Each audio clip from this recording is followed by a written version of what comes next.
My name is Sarah, and I have a story to tell. It's not the easiest story, and some people might not understand it. But I want to be honest. I was involved with a married man. I'm not trying to excuse my behavior, but I want to explain how I got there. It started innocently enough. We worked together. He was charming, funny, and made me feel like I was the most interesting person in the world. There was a spark, a real connection. At first, I had no idea he was married. By the time I found out, I was already falling for him. He told me his marriage was a shell, an empty thing. He said he stayed for the sake of his kids, for appearances. He said I was the light in his life, the only thing that made him feel alive. I wanted to believe him. Maybe I needed to believe him. I thought it would be temporary, that he'd eventually leave his wife and we could be together. But as time went on, I realized that might never happen. Still, I stayed. Why? Cancel our tiny, and day, why? Because even though it hurt, he made me feel special. He gave me attention, validation, things I wasn't getting anywhere else. I knew my role was easy for him, no responsibility, no messy baggage. But it was my choice, too. I clung to those moments of happiness, however fleeting they were.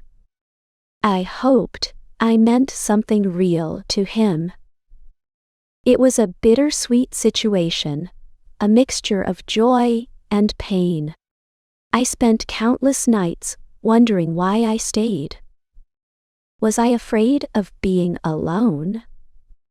Was I addicted to the drama, to the feeling of being wanted? Or was I just holding on to the hope that things would change? I knew his wife probably saw me as the villain.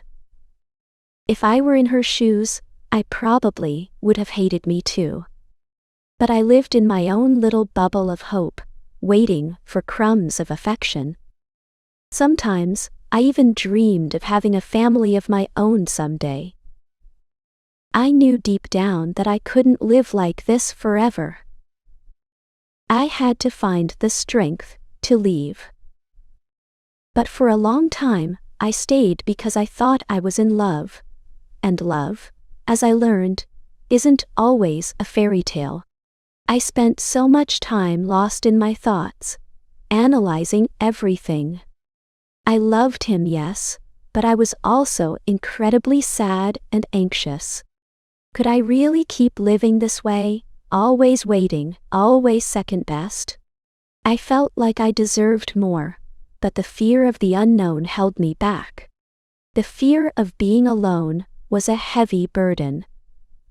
Some days, I felt optimistic, convincing myself that maybe, just maybe, he would choose me. I'd fantasize about our future, a cozy home, laughter, a real family. But those days were few and far between. Most of the time, I was filled with doubt and insecurity. And the question, why am I doing this to myself, echoed in my mind. Eventually, a glimmer of clarity broke through. I started to see that this relationship was toxic, draining my energy and stealing my happiness. I was always waiting for something that might never materialize, and I was letting my own life pass me by. I wasn't living for myself, I was living for him, waiting for him to make a decision. I realized I hadn't even considered what I wanted. I confided in my friends, telling them how exhausted I was. They were supportive, reminding me that I deserved someone who would choose me wholeheartedly. Someone who would love me without reservation. They urged me to stop waiting and start building a life for myself. But letting go was a difficult decision. My love for him blurred my vision. Then, one day, I decided I had to stop waiting. I resolved to be strong and take control of my life. I couldn't stay in a relationship where I was always second priority. It wouldn't be easy, but it was the right thing to do. I spoke to him, pouring out my feelings. I told him I couldn't keep living in limbo, that I needed more than stolen moments. I wanted a future, a real commitment, a family. He listened, but he couldn't promise me any of those things. He said he loved me, but he couldn't leave his wife. He was trapped, unwilling or unable to make a choice. I understood that it wasn't easy for him either, but I knew I couldn't continue living in this way. That was the last time I saw him. The pain was intense, like a physical wound.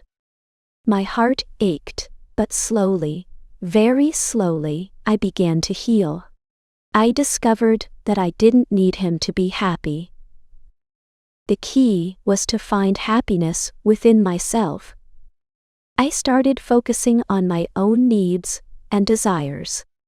I spent more time with friends and family, pursuing hobbies I enjoyed, and working towards my personal goals.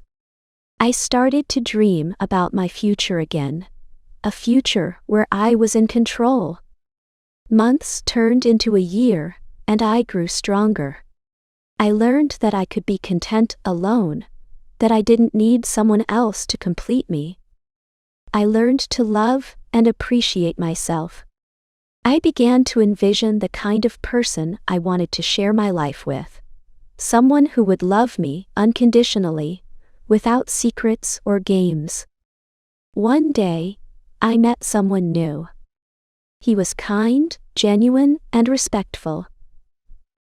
We laughed, we talked, and we discovered a real connection. He listened to me, and I listened to him.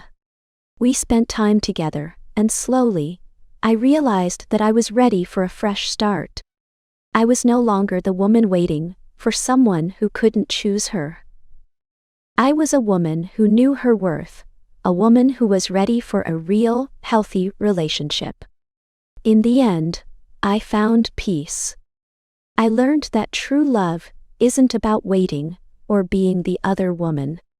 It's about mutual respect, unwavering trust, and being with someone who loves you for who you are, completely and unconditionally.